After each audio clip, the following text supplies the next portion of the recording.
Hi everyone, welcome back. You're still with us here on the C Morning Show. It is 7 in the a.m. and it's time for our first discussion of the morning. And today we're going to dive into the world of veganism. Now, if you are not familiar, a vegan lifestyle brings many benefits, both for our health and of course the environment. Now, is it true though that being vegan can lead to better health? And could inaccurate nutritional choices actually be detrimental to our own bodies? Wow, that's the big question right here, Paul. And since today is World Vegan Day, let's take a closer look at veganism with a certified holistic health and nutrition coach, Thaliah Putri. So good morning, Thaliah. Good morning. Happy World Vegan Day. You too. Good to be here. Thank you. And welcome here on the C Morning Show. And Thank you. Thaliah, today is World Vegan Day. Yes. But many out there, I'm pretty sure, including me, sometimes we get mixed up between vegan and also vegetarian. True. Can you please tell us what is actually the difference between these two? Yeah, so I think if you look at it from a holistic perspective, so first being vegan, you of course exclude meat in your diet, but also you exclude all animal products, excluding in your food. So in your clothes, your cosmetics, in your skincare, entire life. Entire life, Okay. yeah. Whereas being vegetarians, you also exclude meat, but you still include some animal-derived products like dairy and eggs. So it can be a difference between, you know, ethical and just like lifestyle preferences. Sure. Yeah. So there are different. I'm always curious. Is fish included as a meat? Yes. Yes, it is. Okay, Yeah. it's still an animal. Yeah. So, okay. Yeah. So if you eat only fish, then you're a pescatarian. Ah, yes. Okay. There's a difference. Okay, let's start talking about some of the benefits that Yeah. help usually vegans and set them apart from non-vegans. Yeah. So I think when it comes to vegan, there are lots of perspectives that you can see. People become vegan because of not just, you know, their own lifestyle, but because of your environment, ethical reasons, and also some even religious reasons. Yes, correct. So I think if you look at it from a religious perspective, or excluding religious, so it's just more of how they consume more whole foods. That's the perspective of vegans. Okay. They consume more fruits, nuts, vegetables, whole grains. But some also now, it doesn't always necessarily mean that you're healthy because you're vegan. Right. Because now, if you see it at a global scale, there are so many meat processed products that's not actually meat, and things are high in sugar and fat. So it's more about also being mindful of what nutrition that you can come with vegan. That's the big misconception. Yeah. Isn't it? That automatically, if I stay away from all meats, that it's automatically healthy. But I've seen people who kind of steered into it the wrong way. For example, I'm eating, these are, I mean, let's take, for example, French fries are made out of potatoes. Exactly. And they're like, oh, I'm vegan and I'll just eat a whole bunch of French fries. That's actually a common misconception. Yeah. There's like a very favorite cookie in supermarkets that I won't name. I'm vegan. familiar with it as well. It's vegan, but it doesn't always mean that it's going to be healthy. If you consume only sugar and even just fruits and vegetables every day, you still need your proteins, your fatty acids, your calciums and irons and things like that. Right. Like, sugar doesn't contain meat, by the way. Exactly. That's not good for you. And it comes back, as you mentioned before, it's being mindful of what you consume. Exactly. But when can one know, especially if they want to adopt veganism as their lifestyle or as their diet? How can we compare from one diet to another, which, you know, fits into us as a person, as our bodies? You know, we have different types of bodies in our different needs. So that's a great statement that you made there. We all are different, but I think everybody needs macronutrients and also micro. So macros are just like your proteins, your carbohydrates, and your fats, right? And so every diet I think that you still need to include all of those to get that perfect balance. So when you eat proteins, you still need it from a vegan, like tofu, tempeh, and things like that. And then you have your fats from your nuts, and then your carbs. You still need all of that. So if you only just eat, you know, just like plants and fruits, you still won't get that, you know, balanced benefit for your body, because we all need those micronutrients to have a good functioning diet. Yeah, and we know that when it comes to nutrition, it's all about balance. Now, I'm glad that you're actually a certified nutrition coach, because this is a question that we're often, a dilemma more like that we're often faced with. So I myself have dabbled in having, I haven't done it fully, but for example, just strictly meat-free or plant-based days throughout the week. That's great. But also I'm an avid gym goer, and a lot of my gym goer friends, what we do know is that 1 gram of protein from, let's say, meat, beef, or chicken does not equal to 1 gram of protein that you would get off of something like tofu or tempeh, something like soy. Could you explain a little bit in regards to what are some of the side effects that or not side effects, but I guess some of the less of the beneficial stuff that we are faced with? For example, that's one of them that I named, and how we can kind of counter that. For example, if we decide to go for a full vegan lifestyle, how are we able to make up for some of these deficiencies that you mentioned earlier, like even vitamins and minerals? Yeah, so let's talk proteins first, because that's like the most common thing that I hear from vegans, like, how do I get my protein, right? So yes, you do need more. You need to eat more proteins. Let's like you have 1 gram of chicken breast. Right. You need more, like 2 or 3 times more. Oh, okay. Like if you compare to tofu and tempeh, so you'd have to eat double the amount. Yeah. All right, gotcha. And then we also have the side effects of how proteins in vegan diets, they are not complete amino acids. Right. So you need to eat a lot of varieties of proteins, and not just like tofu and tempeh every day, but you need to have soy and quinoa and things like that to get a variety of amino acids. Okay. And the second is some people might experience like bloating in the first because you're eating so much plants and fruits, and it has a lot of fiber, right? And it makes you full, but sometimes it can be like too much on the body if you only start eating like right away from scratch to vegan. And I think like the most common thing that people experience also B12 deficiency, because there's no such vitamin B12 in plant products. So it's only fortified.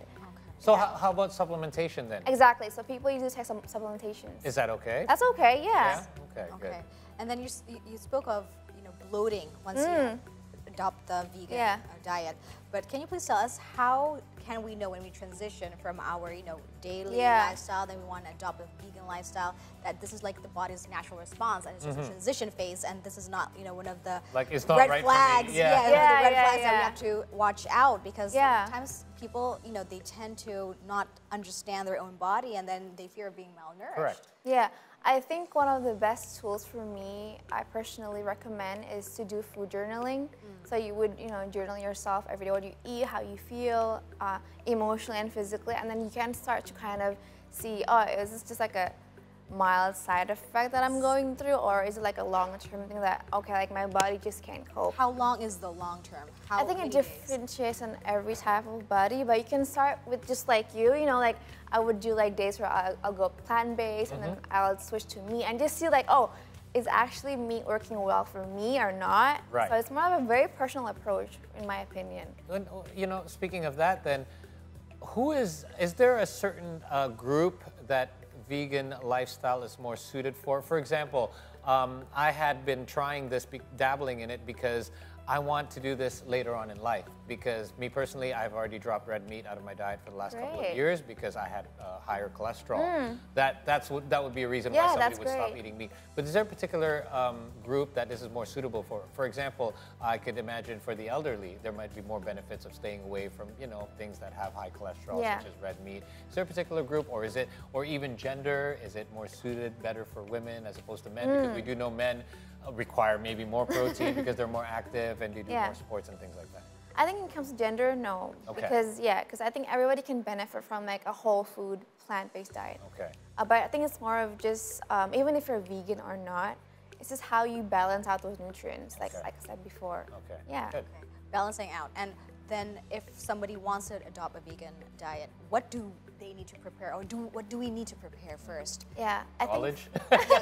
And where can we find the right knowledge? Exactly. That's the hardest part, getting the right info. Especially on social media, everyone's like giving out information. Exactly. How can we know that this is a credible information? I mean, because once again, you follow Thaliyah's account. That's she's a certified nutritionist. But not everybody is. She's got a good point. Everyone's giving advice these days. I think first is, the principle is, have compassion for yourself first. It's not always going to be like an easy journey, because I know that vegan is sometimes very harsh, and people think, oh, you're vegan, like, ooh, you're so, oh, You're either one side or the other, right? And so I think, and it's always going to be a journey, not just for your diet, but also for the environment and how you consume things beyond your food. So I think taking that compassion with yourself first and not being so hard on yourself when you relapse and I want milk, or I want cravings for meat. Yeah. Don't punish yourself. Yeah. I think that comes, and that will benefit you to have like a more sustainable vegan diet along the way. Okay. Yeah, and second is, of course, following a nutritionist guidelines, doctors. Yes. That I think that's the most important part. Yeah. And I think like a lot of times, you know, from my perspective, the nutrition part might be the easier part. Yes. I mean, you can switch what you eat, but can you stop wearing all the leather shoes? Yes. And can you make sure you check all of your shampoo bottles to make sure there's the ingredients? So let's start about, like Sarah said, we're starting on this journey.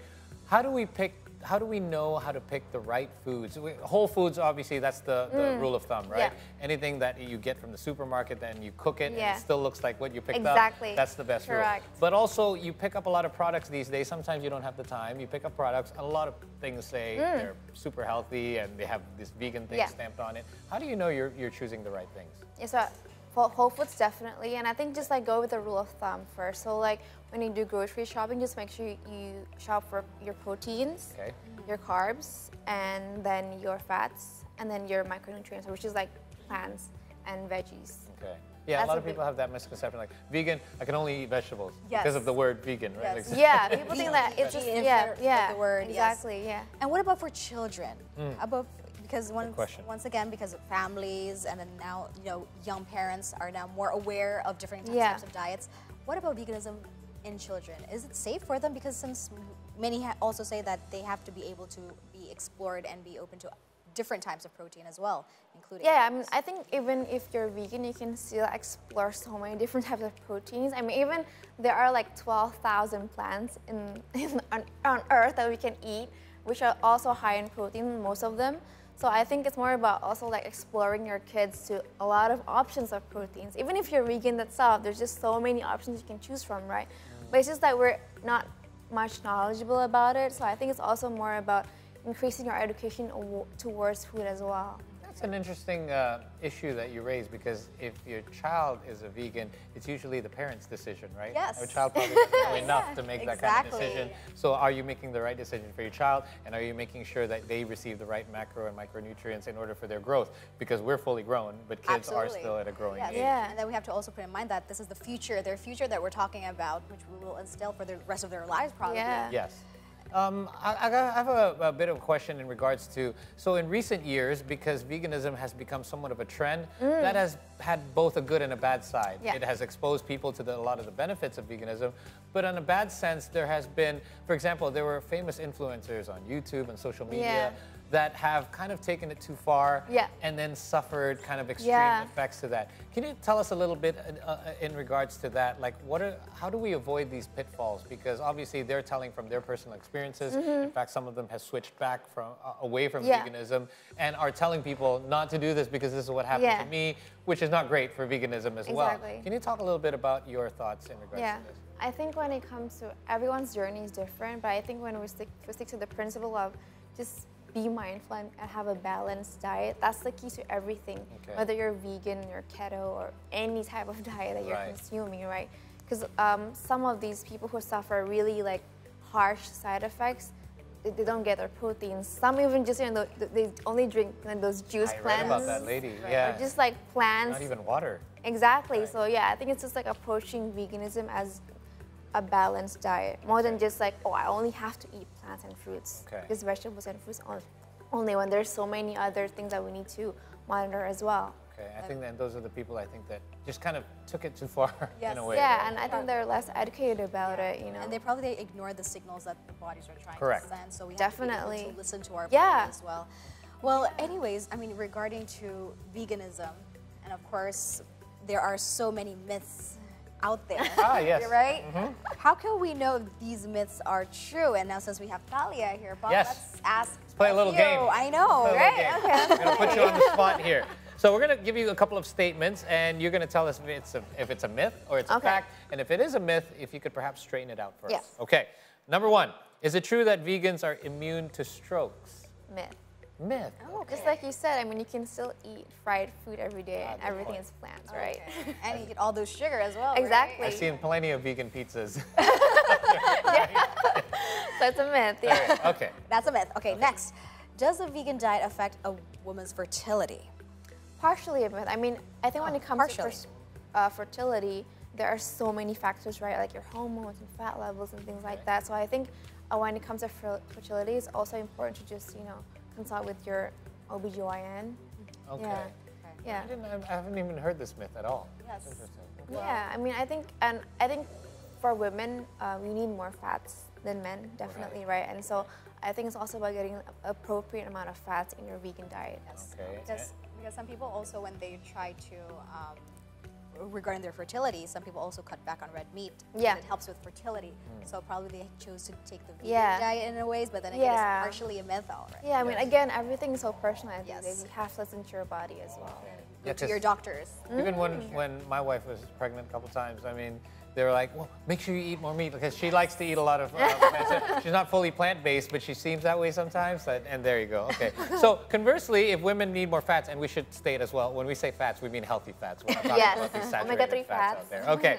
So do vegans consume less protein? And we touched on this a little bit, and I think this statement is can be said it's a myth, but can you expand on this a little bit? Yeah, I think it's definitely a myth, I mean, regardless if you're vegan or not, you can still eat less adequate protein amounts, right? I mean, even like if you see now, there are a lot of athletes who strive on plant-based diets. Yes. So it's more about just being knowledgeable also, like where do I get my proteins, how much do I need it, in terms of your activity levels. Yeah, so it's a myth. There's this, I forgot his name, this amazing power lifter that he's I fully remember, plant-based. I just can't remember his name, and he's a big massive guy. You wouldn't think he's very buff, as well. and he just takes plant products. And also that debunks the myth that being vegan doesn't will make you unable to build muscles, because no, you can definitely build muscle. You probably just have to eat a mountain of tofu if you're trying to build. Triple the time, right? You mentioned before. All right. Good stuff. And on this World Vegan Day, to wrap things up, Thaliah, anything you'd like to perhaps a message. Yeah, I think just approaching veganism as more of a holistic approach, not just, for yourself, but also for the environment, for other people. Because we know that, a lot of animal products also includes high greenhouse gas emissions. So I think it's approaching it from a holistic perspective will benefit not just us, but everyone else on this planet. I agree. I love that. And I would like to send a message. Please stop the hate. I know I have friends that are both. I have friends that are vegans, I have friends that are not, and they battle each other all the time on social media. Like, stop it. Just let people make their own personal choices, and we hope that your personal choice is the right one for you. I agree. Thank you so much for being here today. Thank you. Happy World Vegan Day. Happy World Vegan Day. It's great to talk to you. Thank you, Thaliah, for being here on the Morning Show. All right, and now we'd like to ask you to please stay with us here on the Morning Show, because after the break, we'll have more interesting stories from all around the world here on the Morning Show.